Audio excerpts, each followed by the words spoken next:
Welcome to Solutions, where listening will leave you inspired by solutions to issues you or others you know may be struggling with in the public education system today. I am Olivia Wall, and I am honored to welcome my guest today, Helen Corveleyn. Helen is a science, technology, engineering, and math facilitator, also known as STEM, a friend and a colleague that I've known for close to 10 years. Helen has taught at Hopewell Elementary School for 13 years and is the recipient of countless awards for her work. I will make sure to list them in the show notes. Helen's passion is inspiring young people to become planetary stewards who communicate scientific ideas and promote innovation in science and sustainability. Helen lives out her mission by serving on boards and running projects like the Nature Harmony Project, which infuses STEM and the arts with social emotional learning in an outdoor education setting. She teaches graduate students at the College of New Jersey in environmental leadership and conservation biology at Miami University of Ohio. Over this interview, Helen will share about her international fieldwork with Project Dragonfly and how it includes studying island biogeography and whale sharks in Baja, Mexico, orangutans and sustainable palm oil in Borneo, Malaysia, and creating a multimedia-based conservation campaign to support the Belize Zoo and Maya Forest Corridor. Most recently, Helen received one of the highest honors an educator can. Earlier this year, the White House named her a recipient of the Presidential Award for Excellence in Mathematics and Science Teaching. What a privilege it is to have you as a guest, Helen. Welcome. Wow, what a beautiful opening into your fabulous podcast. Thank you so much for having me here, Olivia. This is a true pleasure.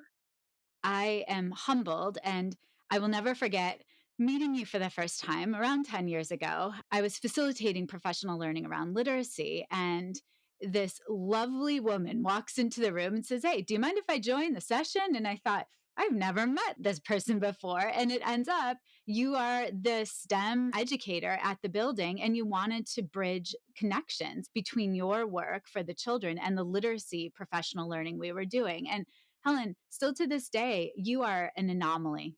You truly are. So nice of you to say. I do really appreciate and value the welcome that you gave me into that conversation. I started off as a seventh grade science teacher, and then after having my children, really decided that seventh grade is a really hard time to have your mom in your school district. So that elementary might be an easier entry point for me. Starting out as an elementary school teacher, I felt like I was missing a lot of information on literacy and, different writing models. And I really wanted to make sure that I was up on those areas. And you welcomed me into that conversation and turned me into a passionate lover of books and literacy right from our very first meeting point. So I owe you a big thank you as well. Well, you inspire me as an educator, and I love to ask my guests who an inspiring educator is from their life. Would you share for listeners? Absolutely. I would have to go with both my mom and my grandfather. They were both French teachers. And they, I'm getting filled up because they just had a passion for educating. No matter how old they were or what point in their life, they wanted people to love their subject area. So I grew up in a household where you could never say Monet. You had to say Monet. The French always kind of had to come out. That passion for just learning wasn't science, it was for French. But, that just shines through and shows you the importance of being a lifelong learner. Absolutely. The reason I wanted to have you as a guest is because now in education, and really for a long time, there are not, in my mind, enough real world connections for our students. Well, let's just face it, time, even in the school day, carved for curiosity and inquiry, especially when it comes to our climate and our natural environment. And you have a mission that you live out every single day of your life as an educator. I'll say it again. I think it's so beautiful. Inspiring young people to become planetary stewards who communicate scientific ideas and promote innovation in science and sustainability. You've got to share more too about your international field work. But before you jump into that, I'd love for you to share for listeners what sparked your passion and sustains your dedication to promoting elementary STEM education. So, one of the main wake up calls that I received was when I was working with 100K and 10, which has since renamed themselves, but they were building capacity to create more STEM teachers. And one of the statistics that they used was that in elementary STEM education, typically the average amount of minutes that kids get per day is 17 minutes in science. So, kids cheer when they see the STEM teacher coming in, right? They cheer because they love the engagement.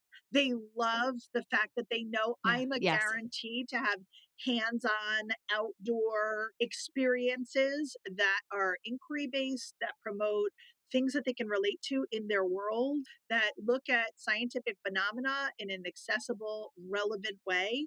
They're not cheering for me. They're cheering for what I embody and what I bring to them and the opportunities that they get. And so when I think about 17 minutes per day, and that's probably a good average, you know, when I think about that, and I think the fact that when a child is young, they're the most creative and most imaginative, and that just slowly leaves them for all of the different reasons that happen in our systemic educational society, harnessing that creative development and creative love needs to happen and needs to be through the STEM lens because that's really where we need to ignite that. So when you look at the STEM jobs in our future Yes. between 2017 and 2029, there's an increase of 8% of expected STEM jobs, which 8% doesn't sound very much, but when you know that it's 3.5 million jobs in STEM that need to be filled by 2025 and you have kids that are not being inspired within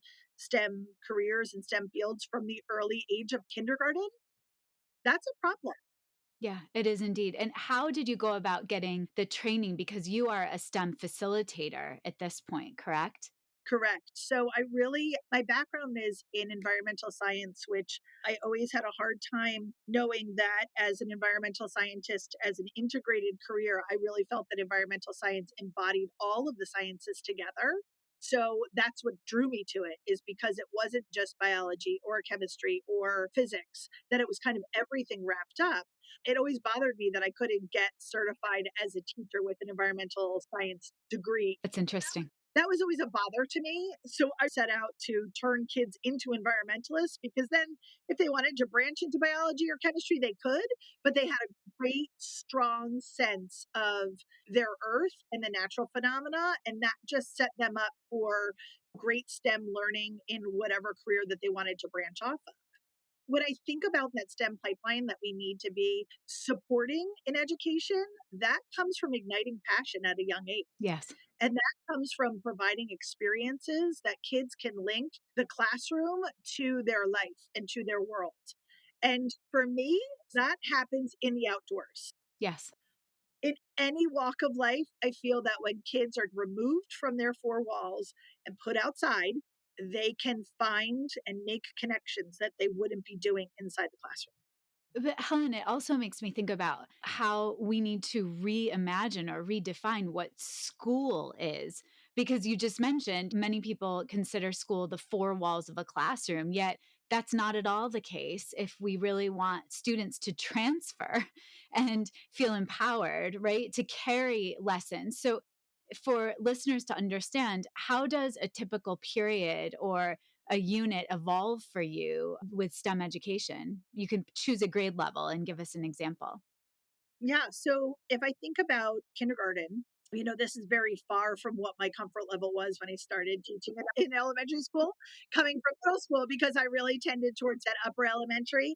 So when I became the STEM facilitator, I really had to kind of readjust my expectations that I would come in, with probably 2.5 hours worth of material to teach a 25-minute allotment. And the teachers would just kind of look at me and shake their heads and say, "Oh boy, here she comes." And so over the years, I had to refine my process in kindergarten and really introduce them to science skills of being an observer and of creating your body movements to match the learning that wants to happen. Right. So in the early ages, we talk about what does it look like when your body feels like it's having a party? Yes. That's a party body, right? And so a party body is not actually ready to receive scientific information. You need to have a body that's open and ready and calm with calm hands to be science hands. And so you lay that foundational principle where it seems like social emotional learning wouldn't maybe necessarily go right with STEM, but it really does. So much of that are skills that can be taught and that can be then utilized and applied and just naturally make them better scientists. So, something of having a calm body, having a lesson that incorporates yoga and breathing and anti anxiety, what that transfers into as a fifth grader is when you are in a high stakes engineering environment where you are building against time and you have engineering constraints that are being put on you, if you have skills that you learned in kindergarten of how to quiet your body, center yourself, assess the problem, and then apply the engineering practices, all of a sudden they know how to do it. They know how to switch that on. And the fact that my position is allows me to see and work with kids from kindergarten and sometimes even preschool up into fifth grade, that I have a consistent touch point with them. I know what I've done with them. That this builds those strategies that you were talking about in the beginning. How are we reimagining schools? Well, by having a position like this and a school that values STEM education enough to have a dedicated teacher to developing and enhancing these skills within students' education is a real benefit. And a lot of school systems don't value that. And so I really appreciate the fact that mine does. How are you creating the units of study that go from inquiry based learning, kindergarten through fifth grade? Is it based on New Jersey standards? Do you have freedom to create those units? So you really nailed it when you said freedom. And everything that I do is based in NGSS standards. And I know them inside and out and can tell you which fits with which. I listened to a Sid the Science Kid episode or Octonauts, and I hear the standards being put in. That is definitely my ultimate guidance. I want to just offer for listeners NGSS are the next generation science standards, Correct. Thank you for correct? clarifying. Yeah. When you live in the world, you forget to you forget to define. Then using the technology to enhance those NGSS standards and using the engineering to apply it. Engineering is really looking for human solutions to human created problems. And so that's when Yes. the conversation of climate is so naturally put in to engineering. And when you talk about our planet being sick, right? Having a fever, and the fact that we cause that problem. But the fact that we cause the problem also means that we could fix it. So when you cause a problem, you know how, when you break something, you know how to fix it, or you have to look for solutions to fix it. And so when we talk about, big world issues, you wonder how that can be done in kindergarten, first grade, second grade. And that is done through STEM education. Part of our journey as learners together was always trying to play out and think about the literacy connections. How can we incorporate the work that you're doing with students through inquiry into units of study? One of the things that I really felt that was missing from my career and from what I was doing, I'm big on, having kids' hands in the dirt, right? Both metaphorically and literally. So for me, that comes easily, right? Creating large scale conservation projects that the whole school can benefit from, pairing with other organizations outside of the school districts, local conservation organizations. Here in Hopewell, we have Sourland Mountain Conservancy, Friends of Hopewell Valley Open Space, and the Watershed, all that we pair with to show community support, right? So I Yes. can do that very easily. And that is something that's very natural to me. So what I had to challenge myself to do for a unit of study is to be able to say, how can I take something that I don't usually focus on and bring that in? I wrote a grant to have a poet in residence. and her name is Colby Cedar Smith. She's actually the author of a fabulous young adult novel written in verse called Call Me Athena. And she published this phenomenal volume of poems. And I thought to myself, how amazing would that be to use our natural world and study completely outside and based in nature, take a unit of study in fourth grade and create a poetry unit just around nature and expression. We wrote a grant, and that was from Young Audiences of New Jersey. And that brought her in as a poet in residence for, I want to say, 30 lessons. So it added up to about a month and 2 weeks, so a month and a half. To be able to do that every day with a grade level, It's amazing. have adult development of poetic skills together. And so that was really under the Nature Harmony Project. That's kind of how the Nature Harmony Project got its beginnings, is to be able to say, hey, let's utilize outdoor spaces, bring kids outside and teach poetry. And then what blossomed from that was incredible self expression, self discovery. And I know that I'm preaching to the choir for you, Olivia, because of your deep roots in literacy. But for me, it was an awakening as an adult poet. And how often do we ever get to say that? Almost never, right? Letting children see you having a growth mindset. I'll always say everybody has their specialty areas, right? Nature and science are my specialty areas. But when I teach with Miss Colby, the specialty areas that come through, I can work on myself and I can develop how to express and create beauty with words. I want to create beauty with relationships, and I'm really good at that. But creating beauty with words and communicating scientific principles that are really sometimes hard for people to hear, when you learn how to write in poetic verse and you learn how to express yourself, you can touch people in a very different way than you do with data and scientific statistics. It's so tangible for listeners to think about how to take STEM education and the arts and incorporate poetry, free verse, and to express the beauty in the world around us. Is not surprising at all after hearing you and listening to your journey so far for listeners to wrap their minds around the fact that you received one of the highest awards that an educator could fathom. I'd love to hear about the nomination, the application process, how that went, and what it was like to receive that award at the White House. I can't even imagine. So that was an amazing experience. It happened over COVID.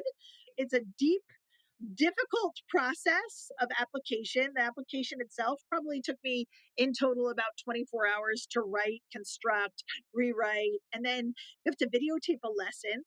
We were masked.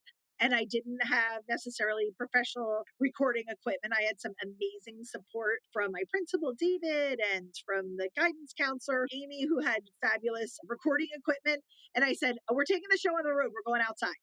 And they were like, really? You want to record this outside? I said, well, that's where I do my best work. So, we're going down by the stream and hopefully they can hear us. And I can maybe take off my mask because we're outside and you have to videotape yourself for something like 45 minutes, but it's continuous. So you can't stop, start, and take clips.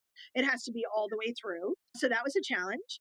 And then once you find out if you're a state finalist, then you have a chance to rewrite your application in certain areas based on feedback, which I actually thought it mimics science beautifully because you did have a chance to then go back and develop some of your thought processes that the panel wanted to hear. So that was amazing.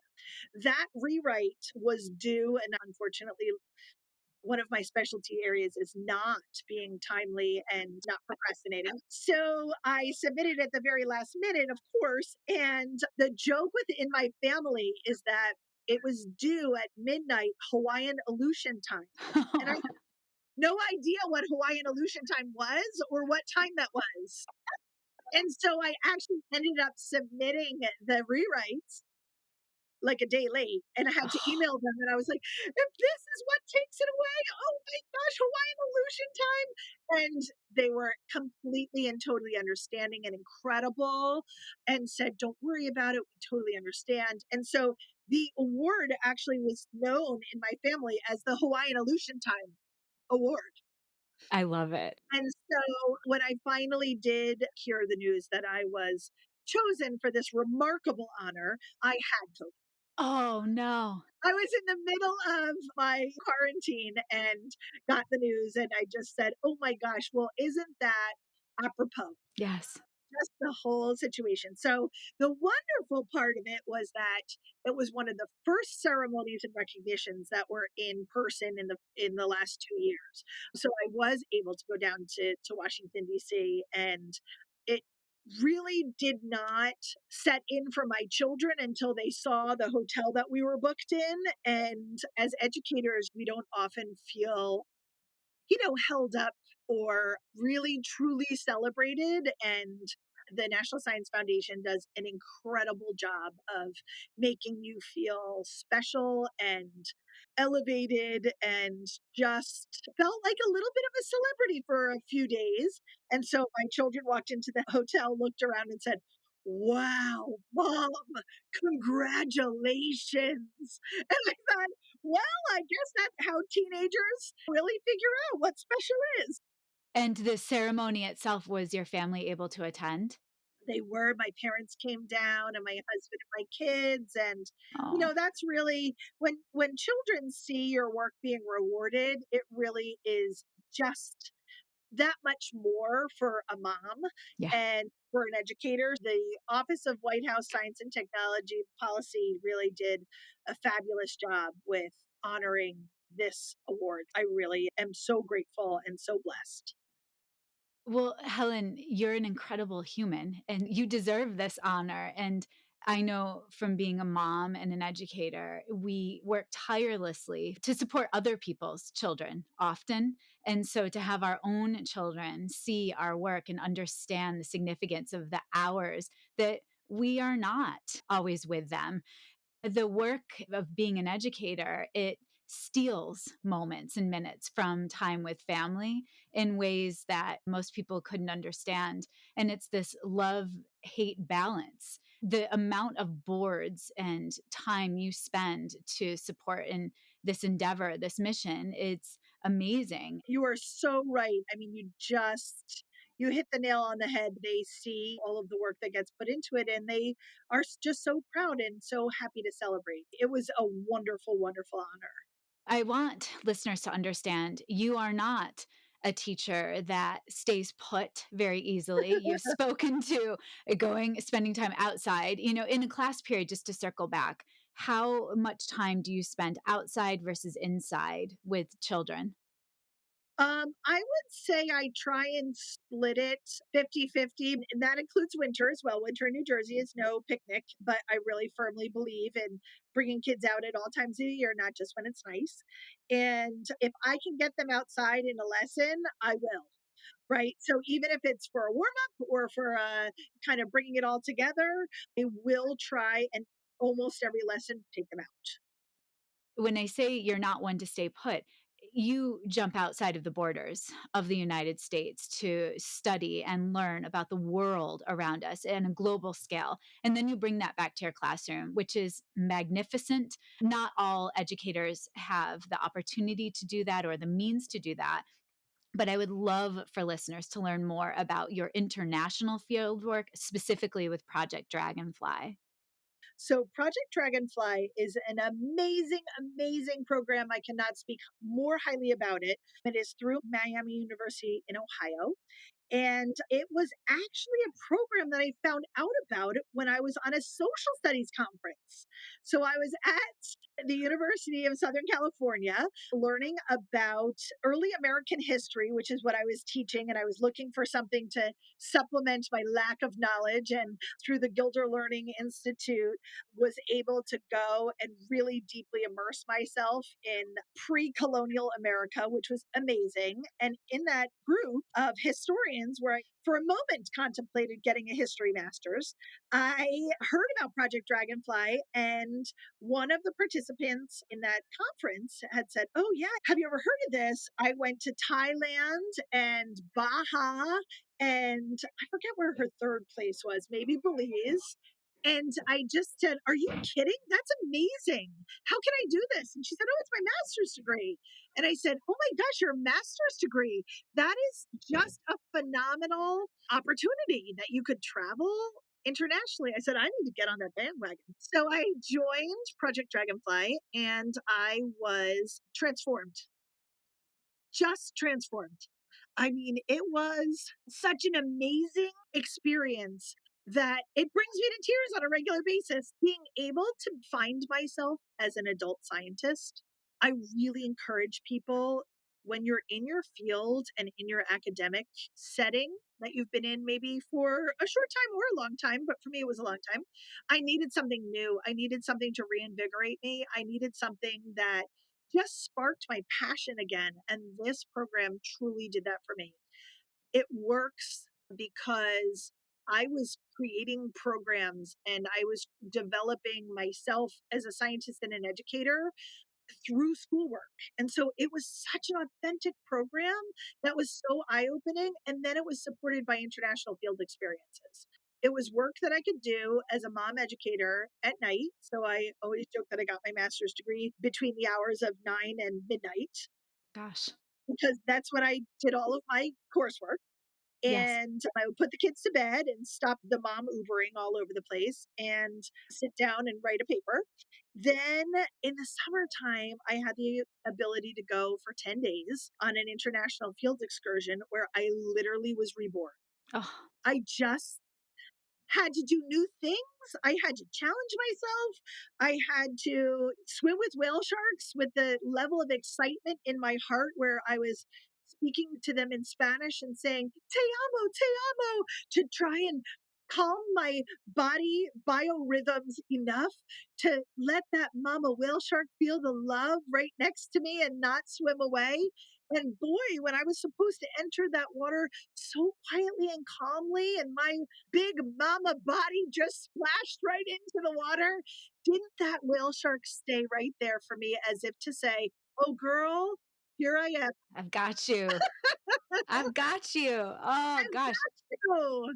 These types of experiences, being in Borneo, having to take 4 airplanes to get to a place, a bus, a boat, and then watching women scientists in the field who were creating their own field methods. And they just were amazing, hardcore scientists I just looked at and thought, thank you for devoting your life to conservation. Yes, yes. So you just shared the story about the mama whale shark and being kind and loving as mamas are. You said it was a transformative experience. Is there a moment that you could share with listeners where you thought, yeah, this is it, that this is what I need right now? So I'm going to try and say it without crying. But when I was in Borneo, Borneo was hard physically and it was hard as far as the temperature and the elements. But when I was in college, I really felt that I wanted to be in that top 5% of people that studied the emergent layer of the rainforest. And if I had my dream job, this is what it would be. And so the emergent layer is really difficult to get to. And this is why it's not, it's very hard to was access. And I thought, wow, how cool would that be to be one of the 20 people in the world that study in this space? So when I finally got to Borneo, here I was in virgin rainforests, and I was like, this is my dream. That I am living what I really wanted to do, walking in a rainforest canopy walk. I was like, this is incredible. And I just looked around and, I burst into tears and was like, this is what I've been teaching for 20 years.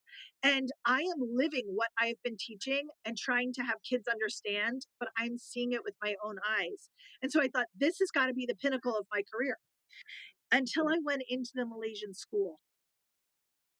And when I went into the school, they gave us the opportunity to talk to these children. And of course, I don't speak Malay. And they said, does anybody want to just try and communicate? And I said, oh, of course, I'll get up. And not knowing any Malaysian, I just stood up and said, I'm Helen. I like to sing, la, la, la.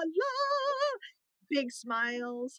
I like to dance, and I made a fool of myself dancing around. And I said, and I love our world and your country. And after that, I left that classroom and walked through the town, and all of the kids were out on their porches waving and saying, "Hi, Mrs. Science! Hi, Mrs. I thought that I wanted to be a tip top scientist in the emergent layer of the rainforest. And what I found was I was doing exactly what I was meant to be. Yeah. Mrs. Science. This is science.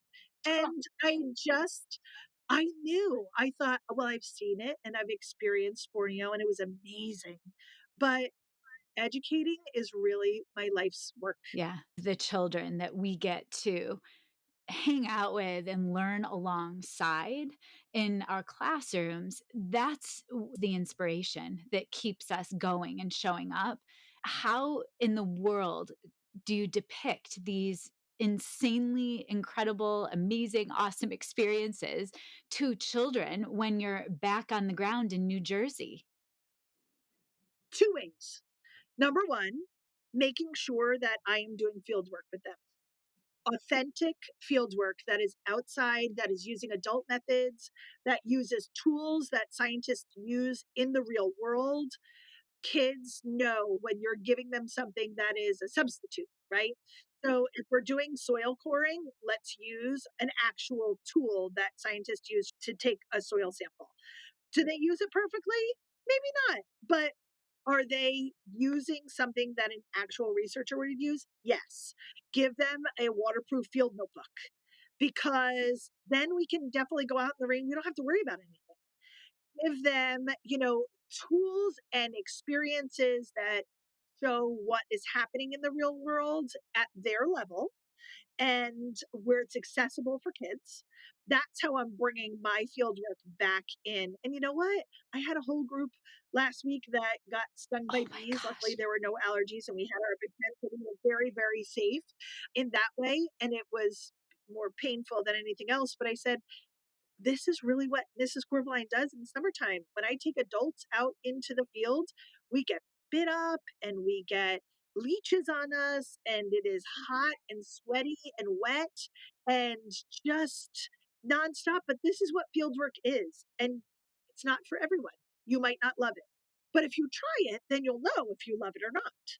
And so these are the things that kind of come up. The second thing is that I try and weave my own experiences into the lessons that I provide for kids. And this is the element that comes back to your area, Olivia, of storytelling. And science needs more storytelling. Science needs to be communicated in an engaging fashion. It needs to take shape.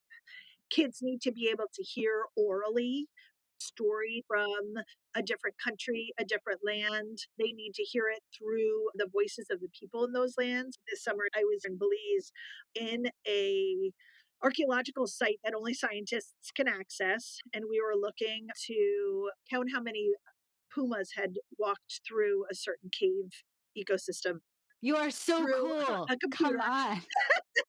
We had just spent the time looking at artifacts from the Mayan civilization that had never been touched or disrupted. And here we are looking at them with Mayan guides. And I said, could I please record you? I teach this at my school. And they said, oh, sure, sure, no problem.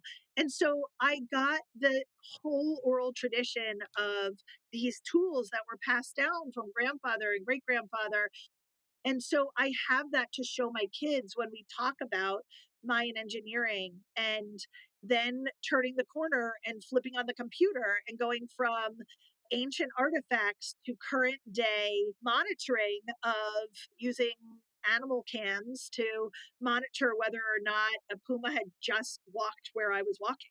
So, that kind of amazing discrepancy of ancient and current all in one cave ecosystem with people that are so willing to share. That's what I have to give back to my kids. Yes. I need to be able to say, look at this. Like, we're combining old and new, and you can do this. If you go into science and you pick a STEM career, you can do this. Go down to Belize and see it. It's amazing down there. And there are people that want to share it and they are willing and happy. And again, that's all through Project Dragonfly. And now I teach for them, which has been a true gift to be able to return the favor and hopefully inspire folks that work in the zoo community and folks that work in aquariums, non-environmental nonprofits, and teachers. Helen, you have your time, your energy dedicated to this work. What can we do as listeners? This podcast has a reach of 6 continents. You're a jet setter, you're all over the world. What can we do as families, as students, as politicians to support the STEM endeavor? What is our call to action in your mind? So, first of all, bravo for 6 continents. That's amazing. So fabulous that you have that breadth and reach. So proud of you. I think our call to action is to be a citizen of the world, you have to give back. When I fly, I really, really try and offset my carbon. All of these experiences, I feel like I need to see places to be inspired and to inspire others. But in order to do that responsibly, I have to be offsetting my carbon footprint and I have to tell the kids that I'm doing that. Right. And being able to teach people, you have to do that responsibly. So, what you're going to take, you have to put back. So, that's the first call to action. I think the gentle guidance that we have to provide on the conservation landscape is to make sure that you're always doing things thoughtfully and putting someone else before yourself in your own needs. If we can do that, that's taught through kindness of others in the elementary school. It's taught through making sure that people are aware and lifting children's voices to make them a powerful entity of change. Conservation is about changing behaviors. I try and parlay that into STEM as well, right?